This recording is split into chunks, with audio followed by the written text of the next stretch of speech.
Hello student, তোমরা যারা ক্যালকাটা ইউনিভার্সিটির আন্ডারে থার্ড সেমিস্টারের ছাত্রছাত্রী আছো এবং তোমাদের পলিটিক্যাল সায়েন্স সাবজেক্টটি মাইনর সাবজেক্ট হিসাবে আছে, তোমাদের জন্য আজকের ক্লাসটা খুবই গুরুত্বপূর্ণ।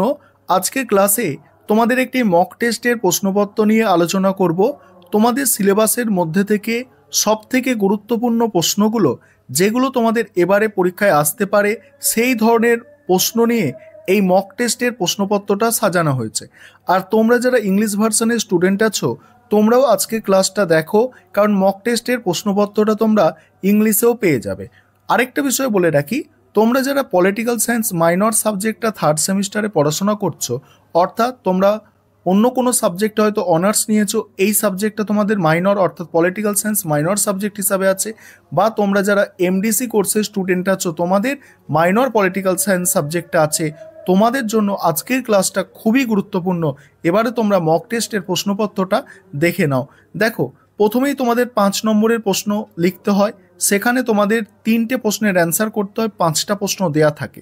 এখানে আমি যেগুলো দিয়েছি দেখো, প্রতিরোধের অধিকার, রাজনৈতিক বাধ্যবাধকতা, সার্বভৌমিকতার একত্ববাদী তত্ত্ব, আইনের উৎস আর কর্তৃত্ববাদের ধারণা, এই 5টা প্রশ্ন আমি 5 নম্বরের দিয়েছি।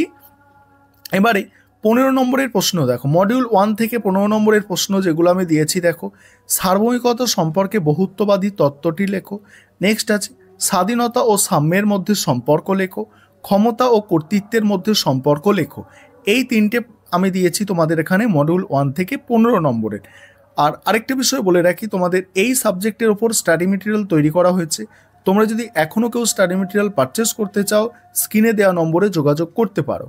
এবারে মডিউল 2 থেকে দেখো যেগুলো দেওয়া আছে, ন্যায় বিচার সম্পর্কে রলসের তত্ত্বটি লেখো, অধিকারের সংজ্ঞা দাও, অধিকারের বিভিন্ন তত্ত্ব আলোচনা করো। আরেকটা আছে ডেভিড হেল্ডের গণতন্ত্রের শ্রেণীবিভাগ লেখো। এই ডেভিড হেল্ডের গণতন্ত্রের শ্রেণীবিভাগে আছে কি অংশগ্রহণমূলক গণতন্ত্র আর প্রতিনিধিত্বমূলক গণতন্ত্র, সেখানে একটা পোর্শনও দিয়ে দিতে পারে যে অংশগ্রহণমূলক গণতন্ত্রের ধারণা ব্যাখ্যা করো বা প্রতিনিধিত্বমূলক গণতন্ত্রের ধারণা ব্যাখ্যা করো। তাই ডেভিড হেল্ডটা ভালো করে তোমরা করে রাখবে।